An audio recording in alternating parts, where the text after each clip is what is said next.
Bus ವ್ಯವಸ್ಥೆ ತುಂಬ ಚೆನ್ನಾಗಿ ಮಾಡಿದ್ದಾರೆ. ಬಟ್ ಅಲ್ಲಿ ಧರ್ಮದರ್ಶನ ಬಂದಾಗ 300 ರೂಪಾಯಿದು ಧರ್ಮದರ್ಶನದ್ದು ಇದೆ. ಅಲ್ಲಿ ಸಿಂಗಲ್ ಲೈನ್ ಮಾಡ್ಕೊಂಡ್ರೆ ತುಂಬ ಚೆನ್ನಾಗಿ ಕ್ಯೂ ಪಾಸ್ ಆಗುತ್ತೆ. ಇವ್ರೇನು ಮಾಡ್ತಾರೆ, ಒಟ್ಟೊಟ್ಟಿಗೆ ಬಂದಾಗ ಅಲ್ಲಿ ಕ್ರೌಡ್ ಆಗ್ತಾ ಇದೆ, ದೂಕು ದೂಕು ದುಗ್ಬಾಟಗಳು ನಡೀತಾ ಇದೆ, ಮಕ್ಕಳುಗಳಿರ್ತಾರೆ. ಅಲ್ಲೊಂಚೂರು ತೊಗೊಂಡ್ರೆ ಇವರು ಎಲ್ಲ ಸರಿಪಡಿಸ್ದಂಗೆ ಆಗುತ್ತೆ ಮೇಡಮ್. ತುಂಬ ಚೆನ್ನಾಗಿ ಬರ್ತಾ ಇದೆ, ಅದೇ ರೀತಿ ಮುಂದುವರ್ಸ್ಕೊಂಡು ಹೋಗಲಿ.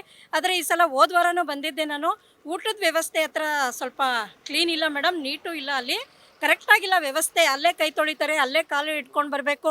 ಆಮೇಲೆ ಚಪ್ಪಲ್ ಏನು ಮಾಡಿದ್ರು, ಹೋದ ವಾರ ಅಲ್ಲಿ ತೊಗೊಂಡ್ರು, ಬಸ್ ಸ್ಟ್ಯಾಂಡ್ ಹತ್ರ ತೊಗೊಂಡ್ರು. ಆಮೇಲೆ ಮತ್ತೆ ನಾವು ಸ್ಲಿಪ್ಪರ್ ಹಾಕೊಳಕ್ಕೆ ಹೋದ್ರೆ ಅನೌನ್ಸ್ಮೆಂಟ್ ಇಲ್ಲ, ಒಂದು ಬೋರ್ಡ್ ಹಾಕಿಲ್ಲ.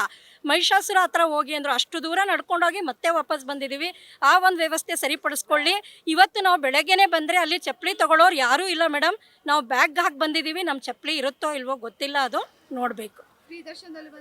ಫ್ರೀ ದರ್ಶನದಲ್ಲಿ ಬಂದ್ವಿ ಮೇಡಮ್. ತುಂಬ ಚೆನ್ನಾಗಿದೆ, ವ್ಯವಸ್ಥೆ ಅಂತೂ ಚೆನ್ನಾಗಿದೆ. ಅಲ್ಲಿ ಬಂದಾಗ ಸ್ವಲ್ಪ ಕ್ರೌಡ್ ಆಗ್ತಾ ಇದೆ, ಅದನ್ನು ಒಂಚೂರು ಸರಿಪಡಿಸ್ಕೊಂಡ್ರೆ ವ್ಯವಸ್ಥೆ ತುಂಬ ನೀಟಾಗಿದೆ.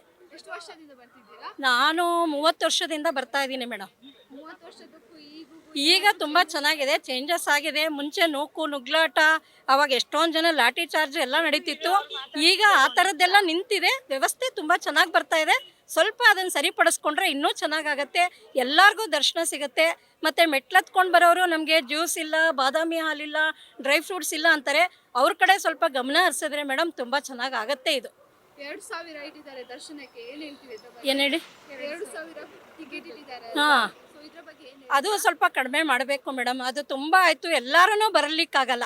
ಅವ್ರು 2000 ರೂಪಾಯಿ ಅವರು ಕ್ಯೂ ನಿಂತ್ಕೊಳ್ಳೇಬೇಕು. ಅವ್ರನ್ನೇನು ತಕ್ಷಣ ಕಳ್ಸೋಕ್ಕಾಗ್ತಾ ಇಲ್ಲ ಇವ್ರ ಕೈಲೂ. ಅದನ್ನು ಕಡಿಮೆ ಮಾಡಿದ್ರೆ ಸ್ವಲ್ಪ ಅದನ್ನು ಸರಿಪಡಿಸ್ಕೋಬೇಕು ಮೇಡಮ್. ಅಷ್ಟೊಂದು ಹೈ ರೇಟ್ ಇಟ್ಟುಬಿಟ್ರೆ ತುಂಬ ಕಷ್ಟ ಆಗುತ್ತೆ. ಸಡನ್ಲಿ ಸ್ವಲ್ಪ ಮೇಲೆ ಹೋದರೆ, ಇವಾಗ 300 ರೂಪಾಯಿ ಅಂದರು ಪರವಾಗಿಲ್ಲ ಬರ್ತಾರೆ. 500 ರೂಪಾಯಿ ಮಾಡಲಿ ಮೇಡಮ್. ದಿಢೀರಂತ 2000 ರೂಪಾಯಿ ಮಾಡಿದ್ರೆ ಹೇಗಾಗತ್ತೆ ಮೇಡಮ್ ಹೇಳಿ? ಮೇಡಮ್, ನಾವು ಏನು ಹೇಳ್ತಾ ಇರೋದು ಅಂದರೆ, ನಾವು ಕಷ್ಟಪಟ್ಕೊಂಡು ಮೆಟ್ಲತ್ಕೊಂಡು ಬಂದು ತುಂಬ ರೌಂಡು ಸುತ್ತಿ ಬಂದಿರ್ತೀವಿ. ಯಾರಿಗೋಸ್ಕರ? ತಾಯಿ ಮುಂದೆ ಒಂದು ಸೆಕೆಂಡು ನಮಗೆ ನಮಸ್ಕಾರ ಮಾಡೋಕ್ಕೂ ಬಿಡಲ್ಲ ಆ ಪೊಲೀಸ್ನವರು. ಅವರೆಲ್ಲ ಎಳೆದು ಬಿಡ್ತಾರೆ. ನಮಗೆ ತುಂಬ ನೋವಾಗಲ್ವಾ? ನಾವು ಕಷ್ಟಪಟ್ಕೊಂಡು ಕಾಲೆಲ್ಲ ನೋವು ಮಾಡ್ಕೊಂಡು ಬಂದಿರ್ತೀವಿ. ತಾಯಿ ಮುಂದೆ ನಮ್ಗೊಂದು ಸೆಕೆಂಡ್ ನಿಂತ್ಕೊಂಡು ನಮ್ಗೆ ದರ್ಶನ ಮಾಡೋಕ್ಕೆ, ಕೈ ಮುಗ್ಯೋಕ್ಕೂ, ನಮ್ಮ ಬೇಡಿಕೆಗಳನ್ನ ನೆರವೇರಿಸ್ಕೊಡು, ನಮ್ಗೆ ಇದು ಮಾಡು, ಒಳ್ಳೇದು ಮಾಡು ಅಂತ ಕೇಳ್ಕೊಳಕ್ಕೂ ನಮಗೆ ಬಿಡಲ್ಲ. ಎಳೆದು ಬಿಸಾಕ್ತಾರೆ. ನಮಗೆ ಬೇಜಾರಾಗುತ್ತೆ. ನಮಗೆ ಅಲ್ಲೆಲ್ಲೂ ಒಂದು ಗಳಿಗೆ ನಿಂತ್ಕೊಳ್ಳೋಕ್ಕೂ ಬಿಡಲ್ಲ. ವ್ಯವಸ್ಥೆ ಇಲ್ಲ, ಏನು ಸರಿ ಇಲ್ಲ ಅಂತಿದ್ದೀರಾ ಇವಾಗ ನೀವು? ವ್ಯವಸ್ಥೆ ಅನ್ನೋದಕ್ಕಿಂತ ವ್ಯವಸ್ಥೆ ಎಲ್ಲ ಇದೆ, ಆದರೆ ನಮಗೆ ತಾಯಿ ಮುಂದೆ ಒಂದು ಸೆಕೆಂಡ್ ನಿಂತ್ಕೊಂಡು ಕೈ ಮುಗ್ಯೋಕ್ಕೂ ಬಿಡಲ್ಲ. ನಮ್ಮನ್ನ ಎಲ್ಲ ಎಳೆದು ಬಿಸಾಕ್ದಾಗ ನಮಗೆ ತುಂಬ ನೋವಾಯಿತು ಮೇಡಮ್. ಬೆಟ್ಟ ಹತ್ಕೊಂಡೇ ಬಂದಿದ್ದು. ಬಸ್ಸಲ್ಲಿ ಬಂದವ್ರಿಗೆ ಡೈರೆಕ್ಟಾಗಿ ನಮ್ಮ ಜೊತೆನೇ ದರ್ಶನ ಲೈನಲ್ಲಿ ಕ್ಯೂನಲ್ಲಿ ಬಿಟ್ಟರು. ಆದರೆ ನಮ್ಮ ಬೆಟ್ಟ ಹತ್ಕೊಂಡು ಬಂದವ್ರಿಗೆ ನಮ್ಗೆ ಸಪ್ರೇಟು ಅಂತ ಏನೂ ಇಲ್ಲ. ಎಷ್ಟೊತ್ತಿಗೆ ಬಂದ್ರಿ? ನಾವು ಬೆಳಗಿನ ಜಾವ 3:30ಗೆ ಬಂದಿದ್ದು. ಬೆಟ್ಟ ಹತ್ಕೊಂಡು ಬಂದವ್ರಿಗೂ ಅದೇನೆ, ಈ ಬಸ್ಸಲ್ಲಿ ಬಂದವ್ರಿಗೂ ಒಂದೇನೆ. ಫ್ರೀ ದರ್ಶನ. ಹೌದು, ಈಗ ದರ್ಶನ ಆಗಿದ್ದು.